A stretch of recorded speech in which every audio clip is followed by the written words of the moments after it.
कोई डाउट तो नहीं ना सिलेबस में? क्लियर है ना एकदम कि ऑल क्लियर है? आज थोड़ा लेट हो गया क्योंकि आज भीमराव अंबेडकर जी की जयंती है, तो रैली निकला है यार, है ना? आप देखे होगे तो इसलिए मुझे लेट हो गया, नहीं मैं समय में आ जाता हूँ, ठीक है। हाँ चलिए, ये चार शब्द करना समझने का पहले प्रयास करते हैं सर। एक शब्द है पॉलिटी, दूसरा है पॉलिटिकल साइंस,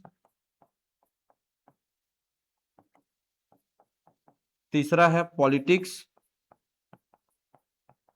और चौथा है सर कॉन्स्टिट्यूशन। कॉन्स्टिट्यूशन, ये चार शब्द है गौटिया। जैसे अगर बात करते हैं पॉलिटी का मतलब होता है सर राज्य व्यवस्था। इसका मतलब क्या होता है? राज्य व्यवस्था। आ जाओ आ जाओ। राज्य व्यवस्था। पॉलिटिकल साइंस का मतलब होता है सर राजनीति विज्ञान।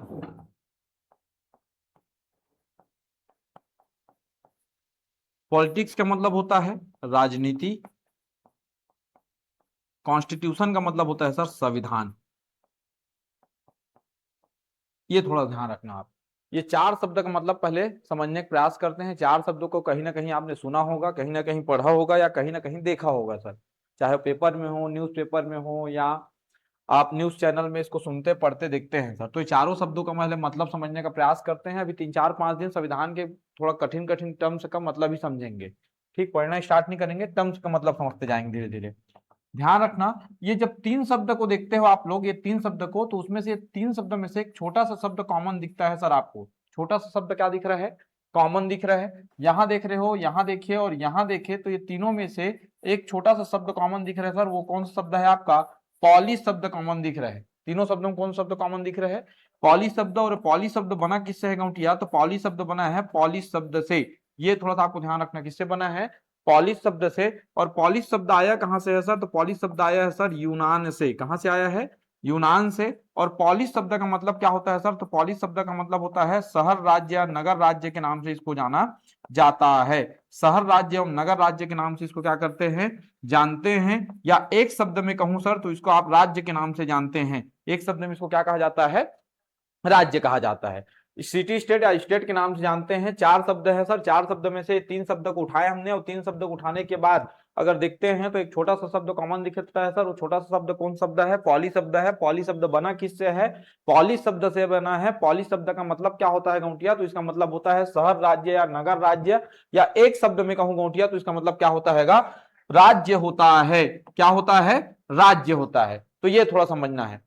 पहले हम सिंपल सी कहानी है, हम राज्य का मतलब समझने का प्रयास करेंगे। राज्य किसको कहा जाता है? जैसे सिंपल सी कहानी है सर, बिलासपुर जाना है, आप सिंगा तक पहुंच गए, बिलासपुर पहुंच ही जाओगे। लेकिन बिलासपुर जाना है और आप चल दिए कुम्हारी, तब तो दिक्कत ही दिक्कत है। वैसे ही पॉलिटी का मतलब समझना है तो सबसे पहले हम किसका मतलब समझेंगे? पॉली का मतलब क्या होता है, और पॉली का मतलब क्या होता है सर? राज्य। तो राज्य की परिभाषा पहले जान लेंगे कि राज्य होता क्या है। अगर राज्य का मतलब हम बता लिए सर, परिभाषित कर लिए, तो कहीं ना कहीं हद तक हम पॉलिटी या पॉलिटिकल साइंस या पॉलिटिक्स का मतलब भी जान जाएंगे। कुछ तो परिभाषा हमारे अंदर आ जाएगी किसके बारे में? इन शब्दों के बारे में। क्लियर? आज पहला दिन, कल आए थे मैडम आप? आज पहला दिन है, यही पढ़ना स्टार्ट करें, ठीक है? संविधान पढ़ा रहा हूं मैं, पॉलिटी, संविधान, कॉन्स्टिट्यूशन, राज्य व्यवस्था, ठीक है? ये सब एक ही चीज है, उसी को पढ़ा रहा हूं मैं, ठीक? पहला दिन है इसलिए थोड़ा सा आप भटके नहीं है, एकदम यहीं से स्टार्ट किया हूं। कल तो क्या पढ़ाया था जी? सिर्फ सिलेबस बताया था, ठीक है? क्या पढ़ना है, कैसे है, वो कहानी बताया था। अब राज्य की परिभाषा देखते हैं, तो राज्य किसको कहा जाता है? तो थोड़ा ध्यान रखना है आप। ये आपका पृथ्वी है सर। पृथ्वी पहले आग का गोला हुआ करता था, ये आपने पढ़ा होगा, आपने सुना होगा, आपने देखा होगा। पहले पृथ्वी क्या हुआ करता था? आग का गोला सर। और इसी पृथ्वी पर क्या हुआ, धीरे धीरे बहुत साल लगे सर, करोड़ साल, अरब साल लगे, बहुत साल लगे, तब जाके एक वायुमंडल का निर्माण हुआ। जब वायुमंडल का निर्माण हुआ गौटिया, तो धीरे धीरे वहां वर्षा होने लग गई। धीरे धीरे जब वर्षा होने लग गई तो इतना वर्षा हुआ कि धीरे धीरे इतना पानी गिरा सर कि पूरा आग बुझ गया, और 70% में पानी भर गया, और 30% भूमि का टुकड़ा बच गया। ऐसी है अभी पृथ्वी की जब स्थिति की देखते हैं, तो 30% बस भूमि का टुकड़ा है, और बाकी 70% में क्या भरा हुआ है? पानी भरा हुआ है। याद रखना, बात करें इस पृथ्वी का, तो इस पृथ्वी पर जो 30% भूमि का टुकड़ा है सर, उसमें अगर पहला कोई कंपोनेंट है जो बोल सकता था, समझ सकता था या सुन सकता था, वो कंपोनेंट कौन सा है सर आपका? तो वो कंपोनेंट है जनसंख्या। ये पृथ्वी पर पहला कंपोनेंट जो आया वो कौन सा कंपोनेंट था आपका? जनसंख्या कंपोनेंट है जो बोल सकता है, समझ सकता है या सुन सकता है। तो ये थोड़ा सा आपको ध्यान रखना है। पहला कंपोनेंट कौन सा है सर? तो पहला कंपोनेंट है आपका जनसंख्या। जनसंख्या 1 से 2 हुई होगी, 2 से 3 हुई होगी, 2 3 से 6, 6 से 12, 12 से 24, ऐसे धीरे धीरे जनसंख्या क्या होगी? बढ़ी होगी। मतलब एकाएक जनसंख्या तो नहीं बढ़ा होगा, धीरे धीरे जनसंख्या बढ़ा होगा। अब अंडा पहले आया कि मुर्गी पहले आया, वो साइंस का विषय है, लेकिन आया कौन सा पहले? जनसंख्या। जो सोच सकता था, समझ सकता था, जो विचार कर सकता था, वो क्या थी? जनसंख्या थी। अब देखो सर, जब जनसंख्या बढ़ते हैं तो विचारधारा, थॉट लोगों का बढ़ता है। जैसे हम लोग इतने लोग बैठे हैं यहाँ, तो सबका विचारधारा, सोच अलग अलग है। तो वही एक क्षेत्र में जनसंख्या रहने लग जाएगी सर। तो जब जनसंख्या बढ़ती है तो सिंपल सी कहानी है, विचारधारा भी क्या होते हैं? बदलते हैं, विचारधारा बढ़ते हैं। और जैसे जैसे विचारधारा बदलते हैं वैसे वैसे लोग सेपरेशन होना पसंद करते हैं, मतलब अलग होना पसंद करते हैं।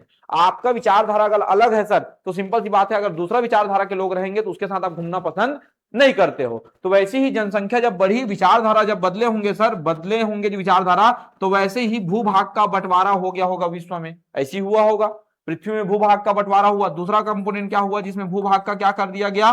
बंटवारा कर दिया गया। तो ये थोड़ा सा आपको ध्यान रखना है, भूभाग का क्या हो गया सर? बंटवारा हो गया। मतलब एक विचारधारा वाले लोग एक साइड और एक विचारधारा वाला लोग एक साइड रहने लग गए। और ऐसे देशों का निर्माण हुआ होगा हमारे देश विश्व में, ऐसी तो हुआ होगा ना। जैसे हम एक विचारधारा वाले भारत बना लिए, एक विचारधारा वाले रशिया बना लिए, एक विचारधारा वाले अमेरिका बना लिए, ऐसे धीरे धीरे धीरे धीरे हुआ होगा। अब जब एक क्षेत्र में बहुत सारी जनसंख्या निवास कर रही है गौटिया, और ये सब जनसंख्या स्वतंत्र है, किसी का नियंत्रण इसके ऊपर नहीं है, जो मर्जी वैसा वो कर सकता है, एकदम स्वतंत्र है, किसी का नियंत्रण उसके ऊपर नहीं है। तो जो व्यक्ति जिसको मारना चाह रहा है मार रहा है, जिसको पीटना चाह रहा है पीट रहा है। तो यही जनसंख्या ने सोचा कि हमारे ऊपर किसी ना किसी का क्या होना चाहिए? नियंत्रण होना चाहिए। और अपने ऊपर नियंत्रण करने के लिए एक संस्था को चुना, उस संस्था का नाम क्या है? सरकार है सर। अपने ऊपर नियंत्रण करने के लिए एक संस्था चुनते हैं, उस संस्था का नाम क्या है? सरकार। जो उस जनसंख्या के ऊपर नियंत्रण कर सके कि कोई भी व्यक्ति किसी भी व्यक्ति को मारने से पहले सोचे। जैसे हमारे ऊपर किसी ना किसी का नियंत्रण है ना आज, किसका नियंत्रण? सरकार का तो है ही है। मान लो सरकार और पुलिस को हटा दिया जाए तो आपके मन में भी कुछ होगा कि हम आज इसको मर्डर ही कर देना है, इसको जिंदा रहने का कोई अधिकार नहीं है, ऐसा लग रहा होगा ना। लेकिन क्यों रुके हुए हो? क्योंकि आपके ऊपर किसी ना किसी का क्या है? नियंत्रण है कि नहीं? ये विचार है, हाँ, रखना भी नहीं है, ठीक है। तो ऐसे विचार रखना भी नहीं है, कर ही नहीं सकते, ठीक है। तो वैसे ही अगर बात करते हैं तो ऐसी हुआ गौटिया कि सरकार चुने। सरकार ने कहा मुझे तो नियंत्रण करने के लिए आपने चुन लिया है, तो मुझे कोई शक्ति दोगे? बिना शक्ति के मैं कैसे नियंत्रण करूं आपके ऊपर? जैसे मैं कह रहा हूं मेरे पापा मेरे घर के मुखिया हैं, मेरे मम्मी मेरे घर के मुखिया हैं, लेकिन मैं गया घर शादी करके चल दिया, पूछा ही नहीं घर वाले से, तो क्या मतलब मुखिया से? कोई गाड़ी लिया, घर वाले से डिस्कशन नहीं कर रहा हूं, मैं सीधा गाड़ी ले रहा हूं, तो ऐसे मुखिया बनाने से कोई मतलब है क्या? तो सरकार ने कहा मुखिया, मुझे मुखिया बनाया हो, मुझे नियंत्रण के लिए चुने हो, तो मेरे पास क्या होनी चाहिए? पावर, शक्ति होनी चाहिए। तो यही जनसंख्या ने सरकार को शक्ति दे दी सर। और कौन सी शक्ति दे दी? तो वो शक्ति दे दी संप्रभु पावर दे दी उनको, सोवर्निटी पावर दे दिया गया, संप्रभु शक्ति।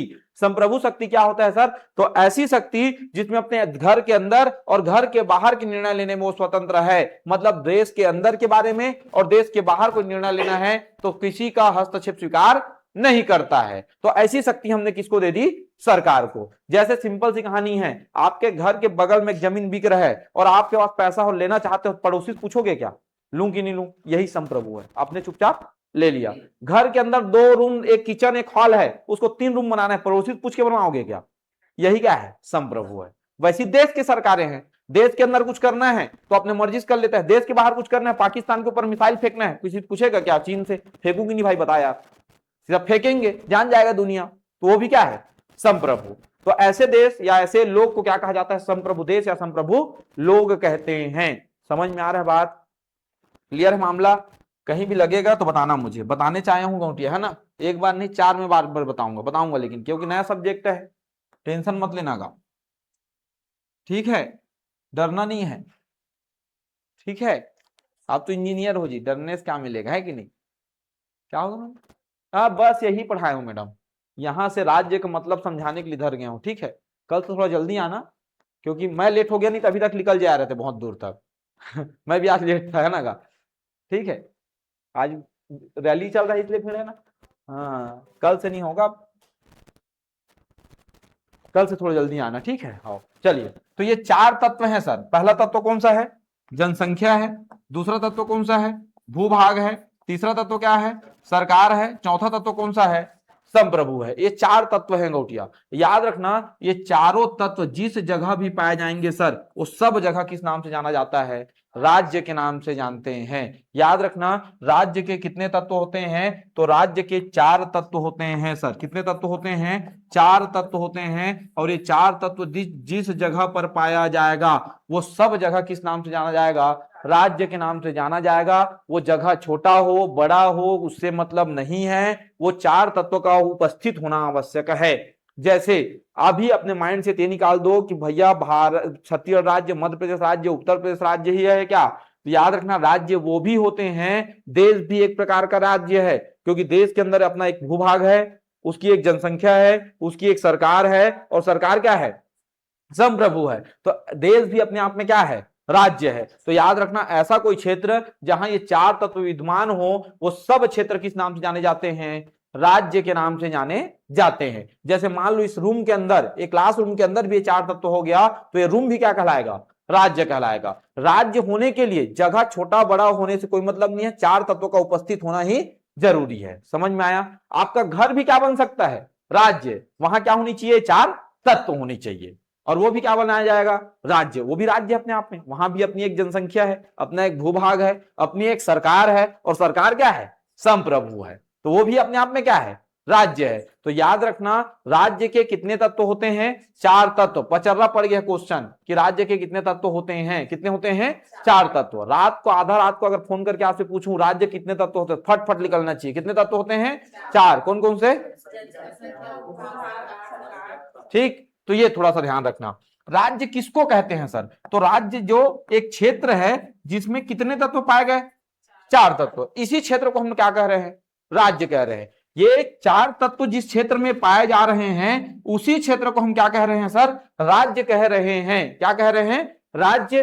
ध्यान रखना, अब इसी राज्य की व्यवस्था कैसे चलानी है, इसी राज्य की व्यवस्था कैसे चलानी है, वही हम कहां पढ़ते हैं? राज्य व्यवस्था में। एक क्षेत्र है जिसको हमने क्या कहा है? राज्य। अब उसकी व्यवस्था चलेगी कैसे? लोग कितना टाइम जॉब में जाएंगे, कितना टाइम छुट्टी होगा, कितना घंटा करेंगे, नहीं करेंगे, सरकार कैसे बनेगा, प्रधानमंत्री कैसे बनेंगे, मुख्यमंत्री कैसे बनेगा, राष्ट्रपति कैसे बनेंगे, सांसद कौन है, विधायक कौन है, राज्यपाल कैसे बनेंगे, उपराष्ट्रपति क्या होगा, ये इन लोग कैसे व्यवस्था करेंगे, वो सब पढ़ना क्या कहलाता है?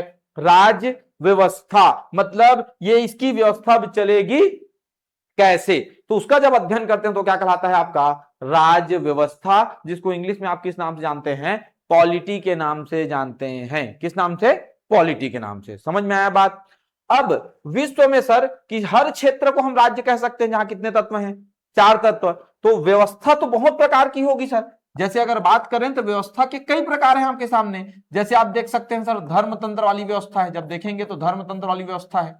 आपको गणतंत्र वाली व्यवस्था मिलेगी, आपको राजतंत्र वाली व्यवस्था मिलेगी, आपको लोकतंत्र वाली व्यवस्था मिलेगी, लोकतंत्र। आपको संसदीय व्यवस्था मिलेगी, संसदीय व्यवस्था। आप देखेंगे तो अध्यक्षीय व्यवस्था मिलेगी, अध्यक्षीय व्यवस्था। मतलब व्यवस्थाएं बहुत प्रकार की है। जैसे आपको घर में फ्रिज लेना है तो फ्रिज की कंपनी तो बहुत है ना, सब कंपनी तो नहीं ला लोगे घर में, चलो रखते हैं एक हॉल में, एक किचन में, एक रूम में, एक बेडरूम में, ऐसा थोड़ी रखते होगे। सबको जानते हो, सबको समझते हो, और जो बेहतर लगता है उसको घर लाते हो। तो वैसे ही विश्व में बहुत सारी देश राज्य की व्यवस्था को चलाने की व्यवस्थाओं के प्रकार है, सबको एक साथ अपने देश में नहीं अपनाया जा सकता।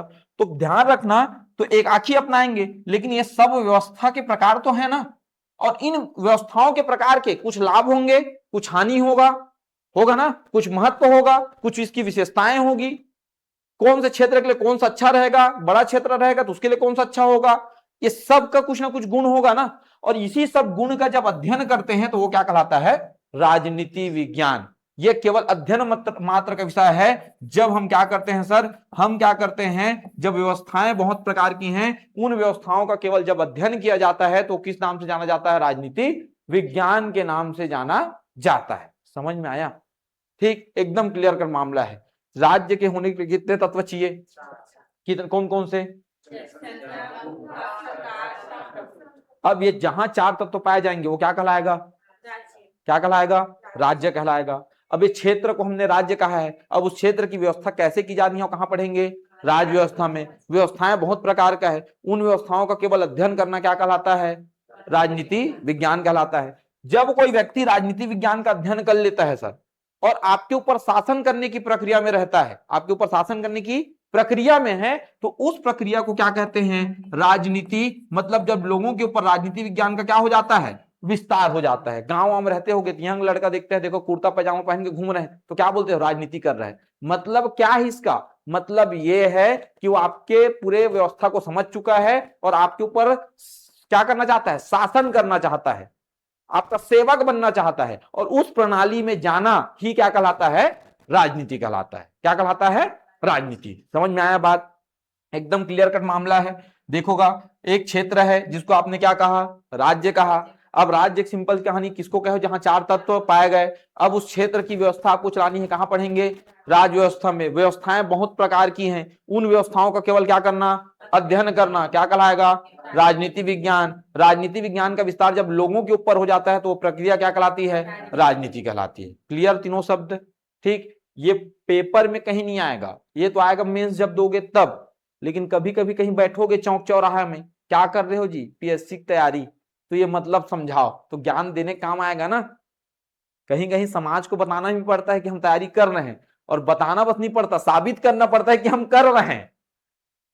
मतलब आपके सिलेबस में मान लो इजराइल और ईरान का युद्ध नहीं है, लेकिन रील में तो है ना, लोग तो देखे हैं रील, तो आपसे क्वेश्चन दागा जाएगा और आपसे उम्मीद किया जाएगा कि आप बताओ, और नहीं बताए तो आप क्या तैयारी कर रहे हो?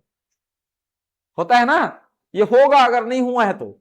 अगर गांव से आए हो पढ़ने, तो जब होली दिवाली में जाओगे क्या करा था, तो एक दो साल अच्छा लगता है कि आप क्या कर रहे हो? पीएससी की तैयारी। बताने में भी अच्छा लगता है, एक दो साल बाद ये बताने में अच्छा नहीं लगता है, फिर छिपना पड़ता है कि अरे पीएससी की तैयारी कर रहे हैं, अरे छोड़ कर बारे में बातें मत कर, ऐसे बोले पड़ते।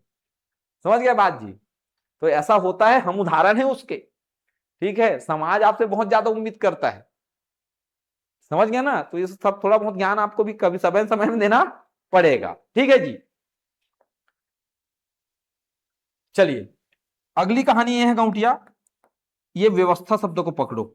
व्यवस्था के लिए हमेशा, किसी भी चीज की व्यवस्था को चलाने के लिए हमेशा आपको नियम और कानून चाहिए रहता है।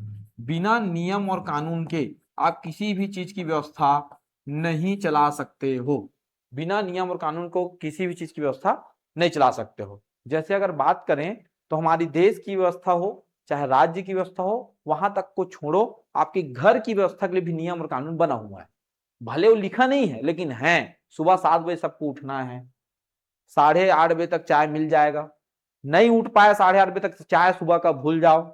10 बजे तक नाश्ता मिलेगा, 10 बजे घर में नहीं रहे तो नाश्ता भूल जाओ। 2 बजे खाना मिलेगा, रहो तो निकाल के मिलेगा, नहीं तो आके निकाल के खाना, बर्तन धोकर रख देना। शाम को 5 बजे नाश्ता मिलेगा, चाय मिलेगा, नहीं है तो नहीं मिलेगा। रात को 9 बजे चुपचाप घर आ जाना, नहीं तो फोन आने स्टार्ट हो जाता है। होता है ना? ये तो घर का नियम बना है। 9 बजे मतलब फोन, फोन नियम है ना? ठीक है। खाना बना रहे हो तो नियमता आप बना रहे हो तो 10 बजे पहले बन जाना चाहिए। कहीं जा रहे हो तो इतना टाइम में आ जाना चाहिए। सब नियम तो बन गया है, भले वो लिखा हुआ या ना लिखा उससे मतलब नहीं है। तो वह आपकी घर की व्यवस्था चलाने के लिए भी नियम और कानून है ना। तो वैसे ही कोचिंग का भी अपना एक नियम है सर। सुबह 7:30 बजे कोचिंग खुल जाता है, पहला बैच स्टार्ट हो जाता है। सुबह का बैच 7:30 से 10:30, 11 से 2 बजे तक की सेकंड बैच चालू हो जाती है, सेकंड शिफ्ट। थर्ड शिफ्ट 5:30 से 8:30। तो ये इसका अलग नियम है। तो वैसे ही देश को चलाने के लिए भी नियम तो होंगे ना। और देश या राज्य को चलाने के जो नियम और कानून का एक संग्रह है सर, उस संग्रह को किस नाम से जानते हैं आप? संविधान के नाम से। देश या राज्य को चलाने के लिए एक नियम और कानून का क्या है? पुस्तक है। और वही पुस्तक किस नाम से जाना जाता है? संविधान के नाम से जाना जाता है। किस नाम से? संविधान के नाम से। जो देश और राज्य को चलाने के लिए नियम और कानून का एक पुस्तक बनाया गया हमारे यहाँ, उस पुस्तक को किस नाम से जानते हैं? संविधान के नाम से जानते हैं। समझ में आया? तो ये थोड़ा सा ध्यान रखना, संविधान कुछ है नहीं सर। संविधान राज्य की व्यवस्था को चलाने के लिए नियम और कानून का क्या है? किताब है, जिसमें नियम और कानून पूरे लिखे हुए हैं कि भारत या भारत जैसे राज्य की व्यवस्था कैसे चलेगी। तो उसी का नाम क्या है? संविधान है सर। उसी का नाम क्या है? संविधान। ठीक है, ठीक है ना जी? तो ये थोड़ा सा ध्यान रखना। ठीक, तो ये थोड़ा ध्यान रखना। और संविधान हुआ है क्या सर? संविधान एक नियम और कानून का क्या है? केवल किताब है जिसमें राज्य की व्यवस्था को चलाने के नियम और कानून क्या हुए हैं? लिखे हुए हैं। ठीक, अगली कहानी में आपको बताया संविधान की कहानी है सर। संविधान की अगर बात करते हैं तो संविधान को आप दो भागों में तोड़ सकते हैं, संधि विच्छेद कर सकते हैं सर। एक है सर समधन विधान, समधन विधान, ये दो भागों में क्या हो सकता है? टूट सकता है। समधन विधान की कहानी है। सम का मतलब क्या है सर? सम का मतलब है समान, ठीक, और विधान का मतलब क्या है सर? विधि या नियम और कानून, नियम और कानून की कहानी है। ठीक है, नियम और कानून। ठीक, सम का मतलब होता है समान, विधान का मतलब होता है विधि या नियम और कानून की कहानी है। संविधान है क्या सर? तो सिंपल सी कहानी ये है सर, किसी क्षेत्र की व्यवस्था को, किसी क्षेत्र की व्यवस्था को संचालित करने हेतु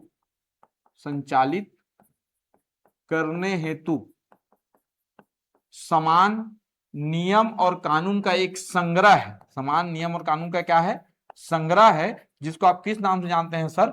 संविधान के नाम से जानते हैं। किस नाम से जानते हैं? संविधान के नाम से। याद रखना, संविधान एक किताब है केवल जिसमें नियम और कानून लिखा हुआ है। देश का सबसे बड़ा कानून कौन है? संविधान है, जिसके बदौलत पूरे देश हमारी चल रही है। याद रखना, आज बैठे हैं आप, पढ़ रहे हैं आप, घूम रहे हैं आप, कहीं जा रहे हैं आप, हर चीज कहां लिखा हुआ है? संविधान में लिखा हुआ है। जैसे आप ताजमहल आज घूमने चल दे रहे हो तो संविधान में लिखा है तभी जा पा रहे हो। कल जाके आप लाल किला घूम के आ गए तो ऐसा नहीं है अपने मन से गए हो आप। हमारे यहाँ नियम है, हमारे यहाँ कानून बना है कि भारत के जो नागरिक हैं वो कहीं भी घूमने का अधिकार रखता है, इसलिए आप जाके घूम के आ पा रहे हो। अगर वो कानून में लिख देता भारत के आदमी कहीं छत्तीसगढ़ से बाहर जाने के लिए भी परमिशन लेना पड़ेगा, पहले क्या लेते? परमिशन। अभी लेना पड़ता है क्या? अभी आज जाके फ्लाइट लो, दिल्ली चल दो, कोई पूछेगा आपसे क्यों जा रहे हो? नहीं पूछेगा, क्योंकि संविधान हमें आजादी दिया हुआ है। तो वही बताया ना, आप कहीं भी जा रहे हो, आ रहे हो, कहीं भी जा रहे हो, सबके लिए क्या बना है? नियम। ऑटो कैसे चलेगा उसके लिए भी क्या बना है? नियम। ऑटो नहीं चलता ना घड़ी चौक तक। यहाँ शास्त्री चौक है, घड़ी चौक आते होगे आप लोग, ऑटो कभी गए होगे तो मेन जो चौक है घड़ी चौक वाला, शास्त्री चौक कहते हैं उसको, ऑटो नहीं चलती वहां, क्योंकि नियम बना है, ऑटो नहीं जाएगा वहां। देखे होगे ना? नहीं देखे हो तो आप देख लेना, गोल बाजार में त्योहार वहार के समय ऑटो बैन हो जाता है, नहीं जा सकते। कभी गौर करना, यहाँ जो चौक है बड़ा वाला, कभी गए होगे, जिला सत्र न्यायालय लिखा रायपुर वाले चौक में ई रिक्शा ऑटो बैन है, नहीं जा सकते आप। यहां से नहीं जा सकते, यहाँ सिग्नल से मेकेहारा तक नहीं जा सकते, वहां से नहीं जा सकते, बंद है, नहीं जा सकते वहां, भीड़ ज्यादा बढ़ जाता है। नियम बना है इसलिए नहीं जा रहे हैं। तो हर चीज क्या बना है? नियम के तहत चलता है। किसके तहत? नियम के तहत। ये थोड़ा ध्यान रखना। घर घर का कचरा कहीं भी फेंक देते हो क्या? नियम बना है ना, आपको कोई जगह दिया है, घर में नीला डब्बा हरा डब्बा दे दिया है, जाओ उसमें फेंको, गाड़ी आएगा, कचरा वाला आया, गाड़ी निकालो, कचरा निकालो, गाड़ी वाला आया, ऐसा चलता है ना गाना। नियम बना है उसमें फेंकना है, दूसरा जब फेंकते देखे तो आपके ऊपर फाइन लग जाएगा। तो हर चीज क्या बना है? एक नियम। तो हर चीज कहां है? संविधान से निकला है। कहां से? संविधान से। तो ये थोड़ा ध्यान रखना कि संविधान होता क्या है। तो संविधान सर नियम और कानून का एक पुस्तक है जिसमें देश की व्यवस्था को चलाने के नियम और कानून लिखे हुए हैं। चलिए, अब देखोगे सर संविधान तो दो प्रकार के होते हैं। आपने कई जगह बुक अगर पढ़ा होगा तो दिखता है सर संविधान कितने प्रकार के होते हैं? दो प्रकार के। एक कौन से संविधान होते हैं सर? लिखित संविधान होता है, और एक क्या होता है सर? अलिखित संविधान होते हैं। संविधान के दो प्रकार होते हैं बोलते हैं, रिटन कॉन्स्टिट्यूशन और अनरिटन कॉन्स्टिट्यूशन। दो प्रकार के आपको संविधान देखने को मिलता है सर। अब अलिखित का मतलब क्या होता है? अपने मन से सोचोगे तो अलिखित का मतलब होता है बिना लिखा हुआ, ऐसे सोचोगे। लेकिन इसमें अलिखित का मतलब अलिखा हुआ नहीं होता है। अगर अलिखित सोचोगे क्या सोचोगे? जो लिखा नहीं है वही क्या कहलाएगा? अलिखित। लेकिन यहां अलिखित का मतलब अलिखा हुआ नहीं होता है। मान लो 300 पेज का कोई किताब है, आपको मैं रटने बोलूं तो उम्र लग जाएगा एक एक शब्दों को रटने में। बता पाओगे? नहीं बता पाओगे। चलो रट भी लिए, बहुत टैलेंटेड थे सर आप, रट लिए, मर तो जाओगे ना, उसके बाद कौन रटेगा? समझ गए बात? तो अलिखित का मतलब अलिखा नहीं होता यहां, और वो दूसरे जगह हो सकता है लेकिन यहां नहीं होता है। अलिखित का क्या मतलब होता है समझिए। देश कब आजाद हुआ? 15 अगस्त 1947 हुआ है, पक्का ना? यही है ना? संविधान कब लागू हुआ? 26 जनवरी 1950। ठीक है भाई। क्या हमारे देश में संविधान लागू नहीं हुआ था या हमारा देश आजाद नहीं हुआ था? दोनों समझना। क्या जब देश आजाद नहीं हुआ था या संविधान लागू नहीं हुआ था, क्या इससे पहले या पूर्व हमारे देश की व्यवस्था नहीं चल रही थी? चल रही थी कि नहीं चल रही थी? देश की व्यवस्था चल रही थी ना। देश की व्यवस्था चल रही थी मतलब देश की व्यवस्था को चलाने के लिए क्या होंगे? नियम और कानून होंगे। क्या होंगे? नियम और कानून। नियम और कानून होंगे ना, नहीं होंगे? अब उस समय जो नियम और कानून थे सर, वो नियम और कानून टुकड़ों में थे। कैसे थे? टुकड़ों में, एक जगह नहीं था। कैसे थे? टुकड़ों में थे। उस समय जो नियम और कानून थे कैसे सर, कैसे थे? टुकड़ों में थे। याद रखना, जो नियम कानून जो टुकड़ों में थे, जब हमारा देश आजाद हुआ तो हमने सोचा कि जो नियम और कानून टुकड़ों में है गौटिया, उसको हम एक जगह क्या कर देंगे? संग्रहित कर देंगे, एक ही जगह रखेंगे। जो हमने हर समय अलग अलग समय में बनाया है, हमने आवश्यकता अनुसार जब समय समय में कानून बनाए हैं, उस सब कानून का हम एक जगह क्या कर देंगे? कंपाइल कर देंगे। फिर अगर हमें ढूंढना ना पड़ेगा कि भैया 1935 में बनाया था कि 1919 में कि 1909 में, हम एक जगह क्या कर देंगे? कंपाइल कर देंगे। तो करेगा कौन ये सब काम? तो बताया गया कि ये सब काम करेगा सर, लोगों का समूह बनाएंगे। उसके लिए लोगों का समूह, एक लोगों का क्या बनाया जाएगा? समूह बनाया जाएगा। क्या बनाया जाएगा? लोगों का समूह। एक लोगों का क्या बनाएंगे? समूह। और यही लोगों के समूह को कहा जाएगा संविधान सभा। इसी लोगों को समूह क्या नाम दिया गया सर? संविधान सभा नाम दिया गया। याद रखना, इस लोगों के समूह को क्या नाम दिया गया? संविधान सभा नाम दिया गया। कॉन्स्टिट्यूंट असेंबली, संविधान सभा मतलब लोगों का समूह। यही लोगों का समूह जो नियम और कानून जो टुकड़ों में थे, उसी को क्या करेंगे? एक जगह कंपाइल करेंगे, एकत्रित करेंगे। क्या करेंगे? एकत्रित करेंगे। कौन करेगा? लोगों का समूह। याद रखना, जिस देश ने भी सर, जिस देश ने भी क्या किया, तो जिस देश ने भी संविधान सभा का निर्माण किया, जिस देश ने भी किसका गठन किया है? संविधान सभा का गठन किया सर। जिस देश ने भी किसका गठन किया? संविधान सभा का। और अपनी व्यवस्था को चलाने हेतु नियम और जो कानून थे, क्या थे? नियम और कानून थे सर। नियम और कानून, अपने देश की व्यवस्था को चलाने के लिए जो भी नियम और कानून थे, उसको एक जगह क्या कर दिया उन्होंने? एकत्रित कर दिया सर। क्या कर दिया? कंपाइल, एकत्रित कर दिया।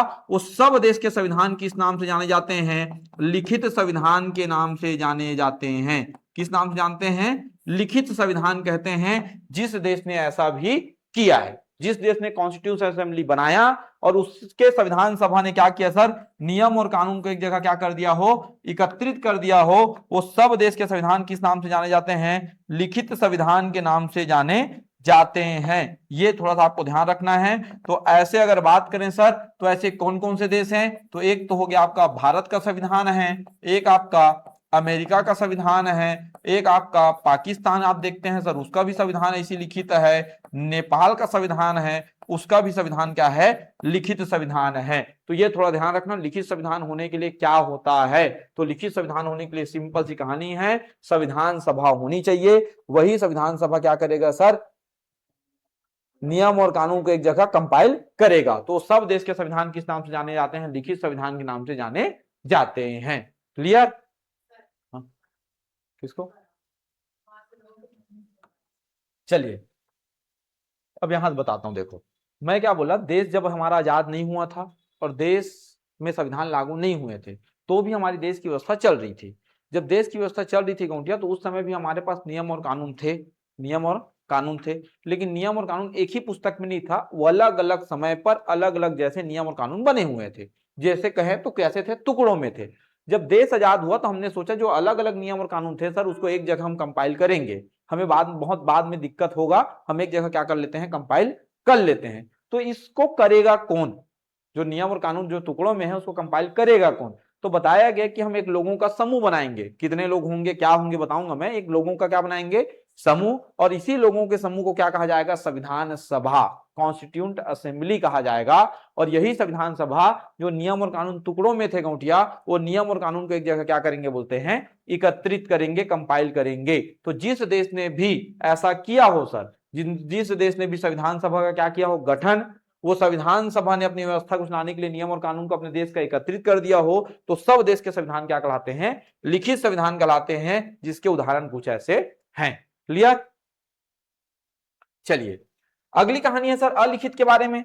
तो अलिखित क्या है सर? तो अलिखित की कहानी की बात करते हैं तो सिंपल सी बात है, अलिखित का मतलब क्या होता है गाउंटिया? तो जिस देश ने अभी तक संविधान सभा का निर्माण नहीं किया है, किसका निर्माण नहीं किया है? संविधान सभा का गठन नहीं किया है। ऐसे भी बहुत सारे देश हैं जिन्होंने संविधान सभा का गठन अभी तक नहीं किया है।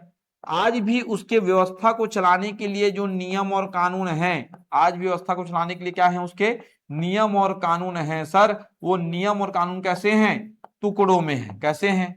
टुकड़ों में है। साथ ही साथ रूढ़ी और प्रथा के अनुसार, मतलब पुराने जमाने के परंपरा और रूढ़ी प्रथा ऐसे हैं सर, उनको आधार मानकर अपने देश की व्यवस्था को क्या कर रहे हैं? संचालित कर रहे हैं। वो सब देश के संविधान कौन संविधान कहलाते हैं? अलिखित संविधान कहलाते हैं। क्या कहलाते हैं? अलिखित संविधान के नाम से इनको जाना जाता है। जिसने भी ऐसा किया हो, जिस देश ने भी ऐसा किया हो सर। तो अलिखित संविधान की बात करते हैं तो अलिखित संविधान जैसे सर एग्जाम्पल के तौर पर कुछ संविधान है। एक एग्जाम्पल है जिसको हर बुक में पढ़ने को मिलता है, कौन सा है आपका? ब्रिटेन है, ठीक। सऊदी अरब है सर, सऊदी अरब की कहानी है। कनाडा की कहानी है सर। और वहीं अगर बात करते हैं न्यूजीलैंड की कहानी है, जिन्होंने अब तक किसका गठन नहीं किया है? संविधान सभा का। तो ऐसे देश के संविधान क्या कहलाते हैं? अलिखित संविधान के नाम से जाना जाता है। तो अलिखित संविधान किस कौन होते हैं? जिन्होंने आज तक संविधान सभा का गठन नहीं किया है। समझ में आया? ठीक। थोड़ा बहुत लिखते भी चलोगेगा, कब लिखोगे? है अब रुको, मत लिखो, बाद में पढ़ा ही देता हूँ। अब बाद में ना थोड़ा सा लिखना है, थोड़ा सुनना है, थोड़ा समझना है, सब करना है, ठीक है? तो ऐसे निकलते जाएगा, नोट्स भी बनाना पड़ेगा ना, कर लोगे ना? चलिए अगली कहानी है, समझिए थोड़ा सा। सबसे लंबा लिखित संविधान, सबसे लंबा लिखित संविधान किसका है? भारत का। सबसे लंबा लिखित संविधान किसका है सर? भारत का। आप लोग ना उड़ान ऐसे एकेडमी छत्तीसगढ़ का बुक ऐप है प्ले स्टोर में, उसको कर लेना है डाउनलोड, ठीक है? ठीक। अगर एडमिशन लोगे तो उसमें तो आपको क्लास डेली दिखेगा ही दिखेगा। नहीं लोगे अभी भी तो अभी 2-3 दिन तक दिखेगा आपको। तो वहीं नोट्स अभी डलता है इसका, तो आप जाग घर में लिख सकते हो, ये बता रहा हूँ, ठीक है? ऐप डाउनलोड कर लेना। जो अभी पढ़ाए हूँ एज इट इज वो कहाँ किस में दिखे डलेगा? वो उस ऐप में डलेगा। और डेली की क्लास भी डलेगी, अगर आपको नहीं पता होगा तो। जो ये क्लास चल रही है, आप आए या ना हो, आप डेली वो क्लास वहां डलेगी। जितने बार रिकॉर्डेड देखना चाहते हो रिकॉर्डेड वीडियो देख सकते हो, लाइव देखना चाहो तो लाइव भी जुड़ के आप देख सकते हो, ठीक है? जैसे 5 लोग जुड़े हैं तो देख रहे हैं वो लोग, उनको कोई मैसेज करना है तो मैसेज भी आएगा, वो मैसेज भी दिखेगा मुझे, ठीक? जैसे वो देखो गुड मॉर्निंग करके मैसेज आया ना, गुड इवनिंग, तो वैसे ही मैसेज आएगा सर। वो समझ में आ रहा है? तो आप अगर एडमिशन लो या ना लो, अभी 2-3 दिन फ्री है वो, तो जाकर उसमें देख सकते हो, नोट्स बना सकते हो। एडमिशन लोगे तो उसका आप जैसे बंद हो जाएगा 3-4 दिन बाद वो ऐप, तो एडमिशन लोगे फिर खुल जाएगा वो, फिर वो चलते रहेगा, ठीक? क्लास यहाँ चलेगा, वहां भी देख सकते हो। जैसे आज समझ में नहीं आया तो उस वीडियो को जितना बार देखना चाहो उतने बार वहां देख सकते हो। जो ऑफलाइन लेंगे उसको दोनों फैसिलिटी मिलता है, ऑफलाइन और ऑनलाइन। और जो केवल ऑनलाइन लेंगे उसको केवल एक ही फैसिलिटी मिलता है, क्या? ऑनलाइन। वो भी कितना बार चाहे देख सकता है, लेकिन ऑफलाइन आने का भी अनुमति उनको नहीं होता है। समझ में आया?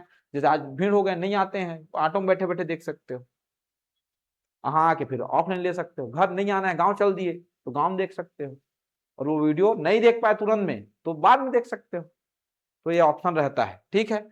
नहीं पता रहा होगा बता देता हूँ, पता होगा तो ठीक है। नहीं पता था, हाँ बता दिया ना पूरा, समझ गए? ये जो डेली क्लास यहाँ चलेगी, जो भी यहाँ लिखा है, जैसे ये जैसे लिखा है वैसे ही कहाँ डालेगा? ऐप में डालता है पूरा। यही वो आते होंगे ना इसके बाद सेव वेव करके, उसमें किस में डाल देते हैं? ऐप में डाल देते हैं। वीडियो ऑटोमेटिक डल जाता है, 1 घंटे बाद वीडियो देख सकते हो। जैसे 5:30 बजे से 6:30 मेरी क्लास है, तो आप 7:30-8 बजे मेरा वीडियो देख सकते हो। उसका तब तक देख सकते हो जब तक आपकी पूरी क्लास खत्म नहीं हो जाती। मतलब 1 साल 1.5 साल जब तक आपकी क्लास चल रही है, ड्यूरेशन जब तक है, तब तक जितने बार देखना चाहो पहली क्लास को भी देख सकते हो। समझ में आया? लेकिन एक ही मोबाइल में चलेगा, जिस मोबाइल में आप लॉग इन कर लिए हो उसी में चलेगा। उसके बाद आप दूसरे मोबाइल में लॉग इन नहीं करोगे। और ऐसा करना होगा तो परमिशन यहां से लेना पड़ेगा पहले, कि हम दूसरे मोबाइल में लॉग इन करवाना चाह रहे हैं। और शायद 1-2 बार ही बदल सकते हो। कितने बार? 1-2 बार, ठीक? तो ये थोड़ा ध्यान रखना। ये नहीं पता था? अभिषेक यादव, यदु और यादव एक होते हैं क्या? हाँ, लगभग एक है कि पूरा एक है? लगभग एक है। अच्छा, पूरा एक है। चलिए, सबसे लंबा लिखित संविधान किसका है? भारत का है। दूसरा, सबसे छोटा लिखित संविधान, सबसे छोटा लिखित संविधान, यह है सर नेपाल का, सॉरी अमेरिका का। किसका है? अमेरिका का। और अमेरिका नहीं है ऑप्शन में, मोरक्को लगा सकते हो। क्या लगा सकते हो? मोरक्को। सबसे पुराना लिखित संविधान, सबसे पुराना लिखित संविधान, क्या बोले? सबसे लंबा लिखित संविधान भारत, सबसे छोटा लिखित संविधान अमेरिका और मोरक्को।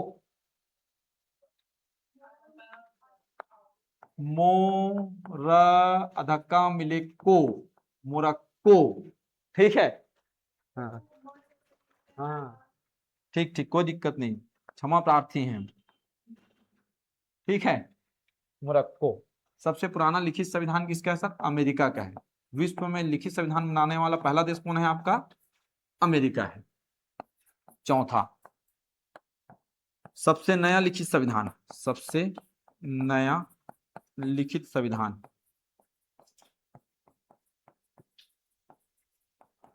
और सबसे नया लिखित संविधान है सर नेपाल का। ये थोड़ा ध्यान रखना, किसका है? नेपाल का। तो ये थोड़ा फैक्चुअल डेटा ध्यान रखना आप।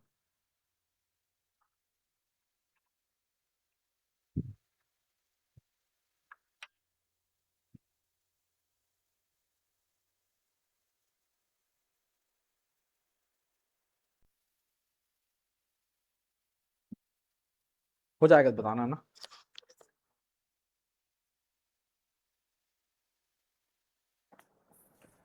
चलो समझो, देश और राज्य की कहानी समझिए सर। देश और राज्य कितने प्रकार से हो सकते हैं? तो देश और राज्य 4 प्रकार से हो सकते हैं। क्या? कितने प्रकार से? 4। ठीक, समझना। देश और राज्य की कहानी है, ये 4 प्रकार से आपको देखने को मिल सकता है। एक राज्य है या देश हो सकता है सर संप्रभु राज्य होता है, संप्रभु राज्य की कहानी है। ठीक। दूसरा अगर बात करते हैं तो दूसरा होता है सर उपनिवेश राज्य हो सकते हैं, उपनिवेश राज्य, उपनिवेश राज्य की कहानी है।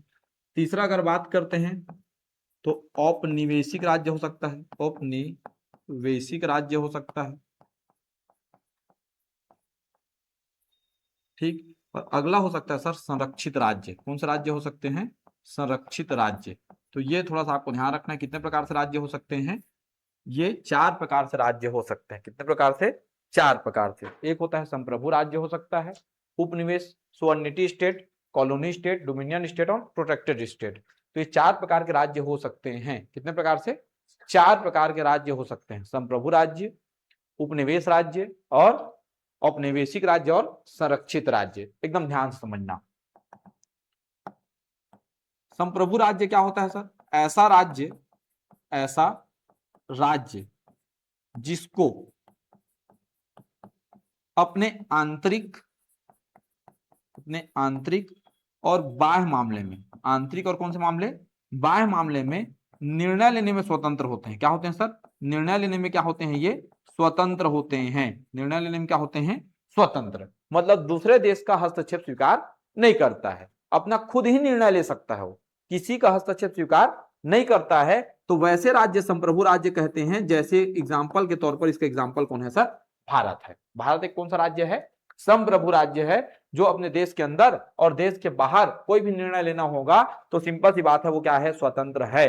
किसी का निर्णय, किसी का हस्तक्षेप या निर्णय को अस्वीकार कर देता है। समझ में आया? अगली कहानी सर बढ़ूं।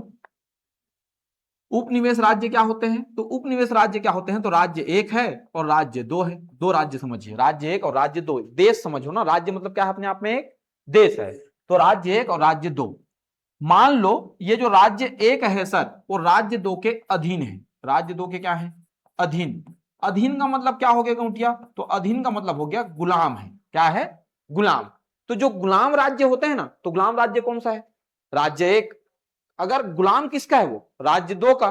तो याद रखना जो गुलाम राज्य होते हैं वो कौन से राज्य कहलाते हैं? उपनिवेश, कॉलोनी स्टेट कहलाते हैं। जैसे भारत की जब कहानी की बात करते हैं तो भारत भी तो 15 अगस्त 1947 से पहले क्या थे? उपनिवेश राज्य था। हम भी क्या थे? उपनिवेश थे सर। इससे पूर्व हम भी क्या थे? उपनिवेश थे। और हम किसके उपनिवेश थे गौटिया? तो हम उपनिवेश थे किसके? ब्रिटेन के उपनिवेश थे। गुलाम थे ना हम 15 अगस्त 1947 से पहले। तो हम भी कौन सी स्टेट कहलाते थे? कॉलोनी स्टेट कहलाते थे। समझ में आया? ठीक, कोई दिक्कत है नोनी? क्लियर ना? हाँ, अगली कहानी है, इधर देखो, औपनिवेशिक राज्य की कहानी। एक राज्य एक हो गया, ये राज्य क्या हो गया? दो हो गया। फिर दो राज्य हैं, राज्य एक और राज्य दो की कहानी फिर समझना ध्यान से। जो राज्य एक है सर, वो राज्य एक स्वतंत्र तो है, क्या है? स्वतंत्र है। अपनी व्यवस्था को चलाने के लिए वो नियम और कानून भी बना सकता है। क्या बना सकता है? नियम और कानून भी बना सकता है। नियम और कानून, अपनी व्यवस्था को चलाने के लिए क्या बना सकता है? नियम और कानून बना सकता है। साथ ही साथ अगर बात करते हैं, अपनी व्यवस्था को चलाने के लिए नियम और क्या बना सकता है? कानून बना सकता है। साथ ही साथ जो ये राज्य है सर, ये राज्य को अपने देश के लिए राष्ट्रीय अध्यक्ष, हेड ऑफ स्टेट या राष्ट्राध्यक्ष या मुखिया, ये बनाने का अधिकार इसको नहीं होगा। अपने देश के लिए वो मुखिया नहीं बना सकते। जैसे हमारे देश के लिए मुखिया कौन है? राष्ट्रपति द्रौपदी मुर्मू जी, हमने ही बनाया है उनको।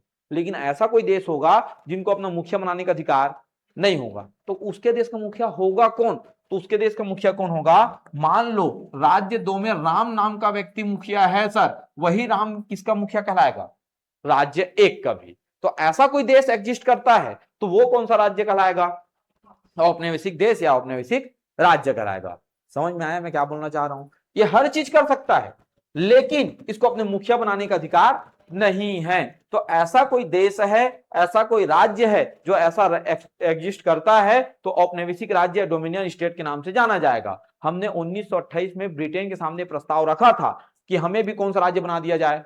औपनिवेशिक राज्य। अगर बना देते तो आज भी हमें द्रौपदी मुर्मू जी हमारी मुखिया नहीं होती। जो ब्रिटेन का चार्ल्स है ना अभी, वही हमारा क्या कहलाता?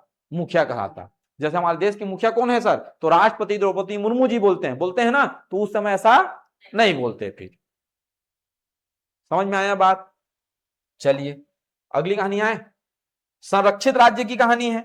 संरक्षित राज्य की बात करते हैं, फिर से दो राज्य हो गए, राज्य एक और राज्य दो की कहानी। जो राज्य एक है सर, ये पूर्णतः स्वतंत्र है, कोई दिक्कत नहीं है सर, स्वतंत्र है। ये भी अपनी व्यवस्था को चलाने के लिए क्या बना सकता है? नियम और कानून बना सकता है। व्यवस्था को चलाने के लिए नियम और क्या बना सकता है? कानून भी क्या कर सकता है? ये बना सकता है। अपनी व्यवस्था को चलाने के लिए नियम और क्या बना सकता है? वो कानून बना सकता है। और साथ ही साथ अगर बात करते हैं तो ऐसे इस राज्य को राष्ट्राध्यक्ष या मुखिया चुनने का भी अधिकार होगा। राष्ट्राध्यक्ष और मुखिया चुनने का भी क्या है इसको? अधिकार है सर। राष्ट्राध्यक्ष और क्या चुन सकता है? ये मुखिया चुन सकता है। लेकिन इस राज्य की तीन शक्तियां सर, कितनी शक्तियां? तीन शक्तियां।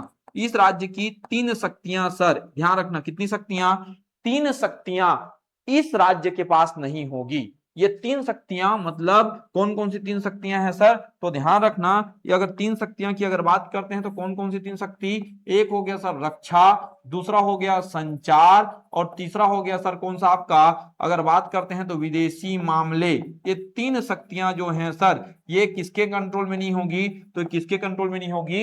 ये राज्य एक के कंट्रोल में नहीं होगी। ये तीनों शक्तियां की जब बात करते हैं तो ये तीनों शक्तियां किसके कंट्रोल में चली जाएगी सर? तो ये तीनों पर कंट्रोल कौन करेगा? तो राज्य दो इस पर कंट्रोल करेगा। कंट्रोल किसका रहेगा उस पर?